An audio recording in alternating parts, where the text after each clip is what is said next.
Hello, it's April from April's Home, and today I thought I would share with you my salmon patty recipe. This is a recipe that I've been making for a very long time, and it's also something that I grew up eating quite often as a child. My mother and grandmother would make these. They're a very easy, nice recipe, a great way to stretch salmon and feed a family. So you will need 1 can of salmon here. This is a 14.75 ounce can of Bumblebee pink salmon. You could also use a couple cans of these here from Kirkland. This is actually adds up to be a little bit less, but I believe it's boneless and skinless, so it'll actually come out to be about the same. For the sake of this video, I thought that I would use this one here. This is the one I grew up using, and you do have to take the skin off, and if you'd like, you can take the bones out. When we were kids, we actually liked to have the bones mixed in. They're very, very soft, and we thought it was pretty cool, I guess, as children. I will take them out, though, just for the sake of this recipe. So we'll go ahead and open that up and see what this can looks like and how to prepare that for our salmon patties. And again, if you'd like to make it easier on yourself, you can just buy these little boneless and skinless cans of pink salmon as well. I'll go ahead and set those aside for another day and go ahead and open up our can of salmon here in just a bit. We will also need ketchup, 1 or 2 eggs. I brought out 2 just in case we need them. I'll add 1 at a time till I see how I like the way it's mixing up. You'll need some pan spray, some onion powder, salt and pepper, and I like to add a little bit of Italian seasoning too. You don't have to, you can add whatever seasonings you like, but I do like little Italian seasonings. And you will need a sleeve of Ritz crackers here. We'll probably only use about half of this, but you might need a little bit more, again, just however much you want to stretch it. So I also have a mixing bowl here ready to go. And I have a little griddle here. You can also just use a round skillet. We'll get that heated up in a minute after we get everything all mixed together. So to get started, I will open up my can of salmon here. Now I'm going to go ahead and drain this. And here's what it looks like there. You can see the bone in the center. We'll just be able to easily take that out. Didn't get it all the way drained there, but that's okay. Okay. So it's very easy to kind of separate the skin out and the bones out. You just use a fork. You can just kind of peel it apart like so. And here you can see the skin, and I just like to gently scrape that off. And I'll go back through and pull out any little pieces that I've accidentally included in the skin. We don't want to waste any of that good salmon. I don't imagine that it's a problem to eat the skin or the bones, but it just doesn't look very appetizing, so I do like to remove it. Okay, so there's 1 flake up piece there. We'll just flake that into the bowl. And then here in the center, you can kind of see the whole spine there. We'll go ahead and scrape off some of this skin here that's on the outside.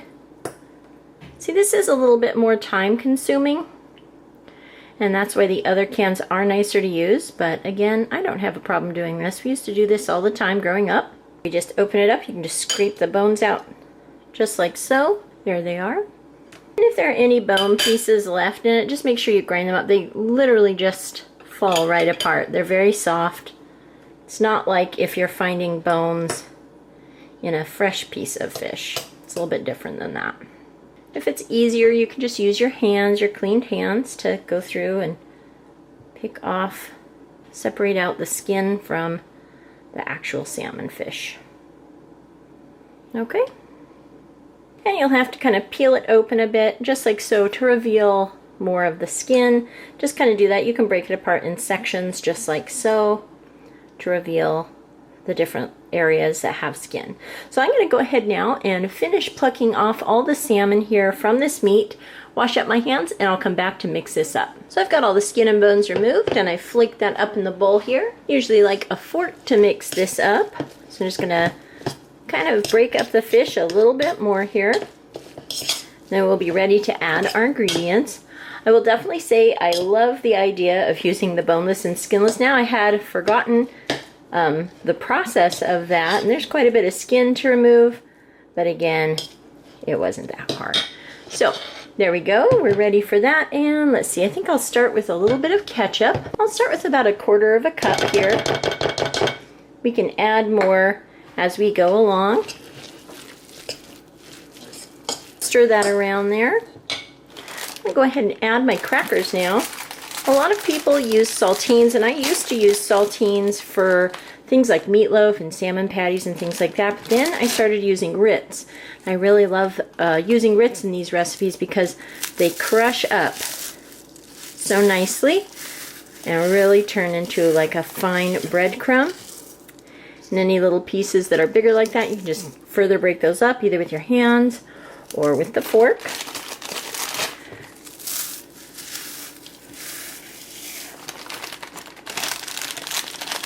So again, we'll start with about half of this bag here.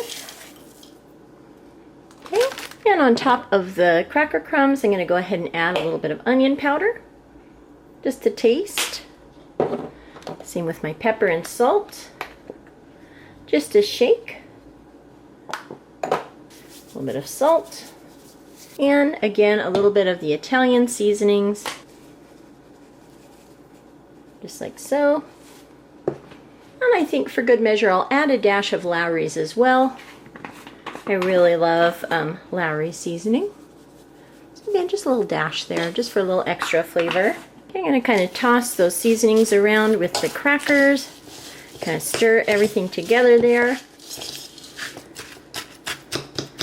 Making sure to break up any of the cracker crumbs that weren't all the way crushed. And now I'm going to go ahead and crack an egg into this.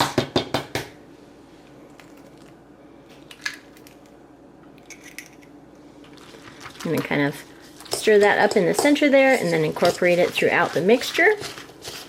We're looking for the mixture to bind together to be able to form a patty. It's already doing pretty well. And the more cracker crumbs you put in this, you'd want to add another egg and probably some more ketchup. That is how you can stretch this even further. But today I'm only making this for my husband and I. I'm going to add a little bit more ketchup there, just a squirt. It looks like a lot, but it wasn't really a lot. Probably about a tablespoon. I also really love the pinkish color that the ketchup gives this. Okay, so I think I'm liking this mixture just as it is. Again, if you have a bigger family, like if I was making this back when I was making this for our family, when the kids were little and I needed to maybe stretch this can a little bit further, I would use a few more crackers, perhaps an additional egg if it looked like it needed it, and maybe a little bit more ketchup. The goal is to have a mixture that will form a patty, like so. You don't want it to be too wet. You want it to be able to hold a shape, like so. So I'm going to go ahead now and heat up my skillet and spray it with some pan spray, and we'll form some patties and get them cooked up. Okay, to help with forming the patties, I'm going to use my little scooper here just so I get an even amount. I'm going to go ahead and spray my griddle. So I've got a little scoop here. I'm going to put that out into the palm of my hand and form that into a patty. Just like so. You can make these bigger if you want. I think I like them this size. Just like so. You don't want to make them too thick or they won't cook through. You want to get the egg cooked through. If you find they're a little too thick, you can always flatten them down with your spatula as you're cooking them. I'm going to go ahead and get 4 here on the griddle, and then I'll show you how they cook up. Okay, there's my 4th one. I'm going to rinse my hands real quick and then we'll go over to the griddle. Okay, so I've started out my griddle, or my burner here on high, but I will definitely be turning that down as it heats up. I don't want to burn these. I'm just kind of flattening them out a little bit with my turner here. And you'll just cook these on each side until they're nice and golden brown and they firm up and look like they've cooked through. Just like you'd cook up a hamburger patty, but these are quite a bit more cooked through already. Since the salmon is already cooked, you're really just needing to cook the egg and get them to kind of hold together in a little patty shape. So I cook these up usually in a couple batches, and I just transfer them to a plate and add a new one as they're cooked. So I'm going to let these get going on this griddle here, and I'll come back when we're ready to flip them over. Okay, I have flipped them over. You can see this one got a little bit darker than I like. It's not quite too dark, so I think that'll be just fine. I turned the heat down a bit. Looks like I have a bit of a hot spot there on that burner. You can see this one is the least dark. I probably want that to be a little bit darker. I think this one right here is pretty perfect, and so is that one. So again, we'll just wait for these to cook. Sometimes I flip them a couple of times just to make sure that they're thoroughly cooked through. You can usually just tell that they're cooked by how firm they are. This one's starting to feel a little bit firmer. This one's still a little squishy. You can also kind of see on the side here that it needs to be cooked a bit more. So I'm going to continue cooking these until they are cooked through, and I'll come back to show you how they turned out. Okay, so I've got the last 3 cooking up. This batch made 7 salmon patties. Let's see how it is on the other side here. It's looking really nice. They're feeling pretty firm. I'll probably give them just a few more minutes. Then I'm going to get them served up on a plate, and we'll give these a try. Okay, so here is my plate of salmon patties all cooked up and ready for dinner. I've got some ketchup over there. That is the way we ate these as kids. We definitely served these with ketchup. And now I'm going to go ahead and plate these up in 2 different ways. I have some spinach rice casserole that I've also filmed the recipe for that I think will be a really good side dish with these. And then also another favorite way that I enjoy eating these, with a side of sweet potato fries and some fruit. So I'm going to go ahead and get 2 meals served up so you can see the kind of meals that we have with our salmon patties. So here are 2 dinner options for your salmon patties. This is a really kid-friendly option. We've got some sweet potato fries, some mandarin oranges, and some salmon patties, and of course you'll serve that with some ketchup or whatever sauce your kids like. And actually this is something I would enjoy as well. I actually like this. This would also make a really nice lunch. And another way to serve this up for dinner would be with a nice side dish and some veggies here. This is my spinach rice casserole that I have shared in another video that I will go ahead and link below. You could also serve this with a rice pilaf of some sort or something else like that. Sometimes I've served them also with like a pasta side dish. So those are my salmon patties there, and now I'll go ahead and give one a try. I think I will try one from this plate. And I'll try it first without any ketchup, just so I can see what it tastes like. And it tastes very good.